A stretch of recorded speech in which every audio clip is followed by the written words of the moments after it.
Hello दोस्तों, नमस्कार। मैं हूं डॉक्टर उमाश्री। आपका मेरे चैनल में बहुत बहुत स्वागत है। आशा करती हूं आप प्रसन्नतापूर्वक होंगे। परमात्मा आपका दामन खुशियों से हमेशा भरा रहे।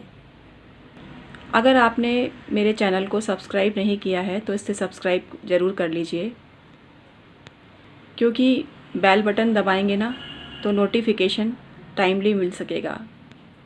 आज मैं आपको जन्म कुंडली के सप्तम भाव में अलग अलग ग्रहों के क्या प्रभाव हैं ये बताने वाली हूँ। तो आइए शुरू करते हैं।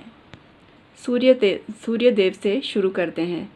जिसके सप्तम भाव में सूर्य होता है उसका तो भगवान ही मालिक है, क्योंकि सूर्य पार्थक्य का कारक है और अलगाव देता है।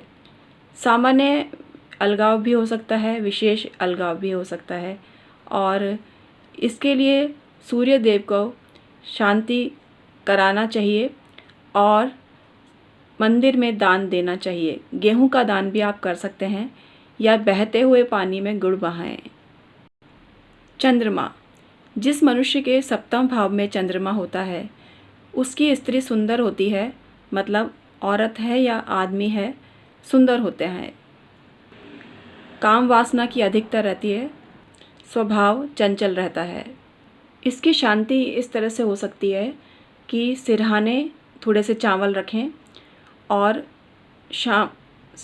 सवेरे उसको मतलब सिरहाने रखकर सो जाएं और सवेरे उनको उबाल लें और ठंडे करके गाय को खिलाएं।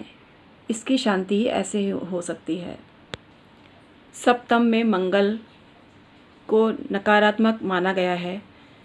सप्तम में जिसके मंगल होता है उसके जीवन में क्लेश होता है, विवाह में देरी होती है और विवाह विलंब से संपन्न होता है। इसकी शांति इस तरह से हो सकती है कि राम नाम की माला हनुमान जी के मंदिर में बैठकर जपें और हनुमान जी को चोला चढ़ाएं। चोला इसको बोलते हैं सिंदूर, वर्क और चमेली का तेल। लेकिन इसका ध्यान आपको रखना चाहिए कि मूर्ति के आकार का ही सिंदूर चढ़ेगा, चमेली का तेल चढ़ेगा और वर्क चढ़ेगा। अब हम आपको बताते हैं कि अगर सप्तम भाव में बुध ग्रह हो तो क्या होता है। सप्तम भाव में अगर बुध हो तो उसकी स्त्री या पुरुष चतुर होते हैं, बुद्धिमान होते हैं, लेकिन चर्म रोग से पीड़ित होते हैं, बिना मांगे ही सलाह देने वाले होते हैं। इसकी शांति के लिए मतलब बुध ग्रह की शांति के लिए हरा चारा गाय को खिलाना चाहिए। सप्तम स्थान में अगर बृहस्पति हो तो जातक या जातिका अत्यंत बुद्धिमान और धार्मिक होती हैं, धर्म के रास्ते पे चलने वाली होती हैं और उनकी वाणी भी गंभीर होती है। लेकिन सप्तम में बृहस्पति को अच्छा नहीं माना गया है और सप्तम में भी बृहस्पति हस्बैंड वाइफ में लड़ाई झगड़े या तनाव या एकाग्रता की कमी जैसी स्थिति देता है। तो इसकी शांति कैसे करें? इसकी शांति के लिए केले का पेड़ का पूजन करें, भगवान हरि विष्णु की पूजा करें, हर बृहस्पतिवार विष्णु सहस्त्र नाम का पाठ करें और बेसन की चक्की का भोग लगाएं। ये अत्यंत शुभ होता है। अब हम बात करते हैं शुक्र ग्रह की।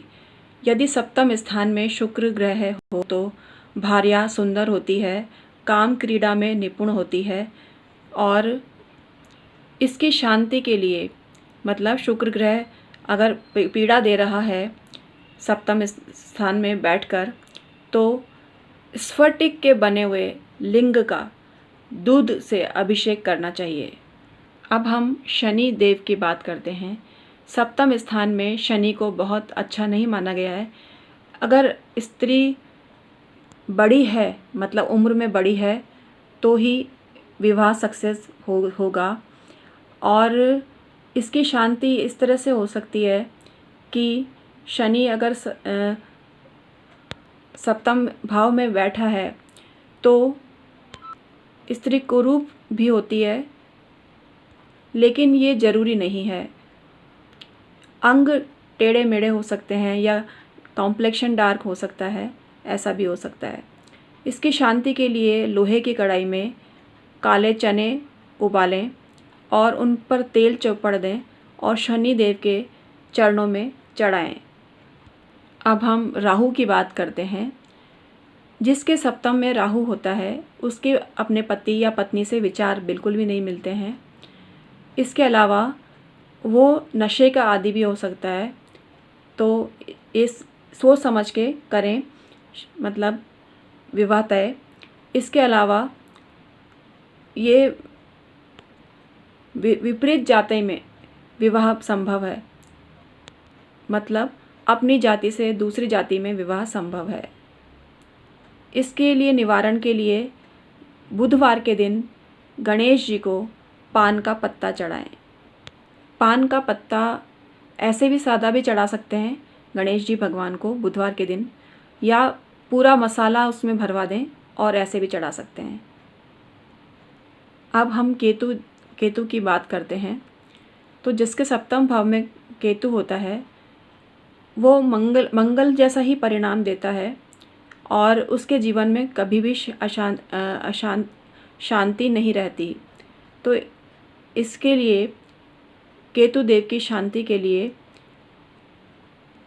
मंदिर में पताका लगाएं, क्योंकि केतु पताका ही है और केतु की शांति के लिए पताका किसी भी मंदिर में लगाएं। हनुमान जी के मंदिर में भी लगा सकते हैं और किसी भी मंदिर में लगाएं। तो आज मैंने आपको बताया कि 7वें घर में विभिन्न ग्रह क्या उठापटक मचाते हैं और जातक को ज़िंदगी को सुखी रहने देते हैं या नरकवासी बना देते हैं। तो ये आप देखिए, आपकी कुंडली मेरे को बताइए, क्योंकि हर एक की कुंडली में अलग स्थिति होती है।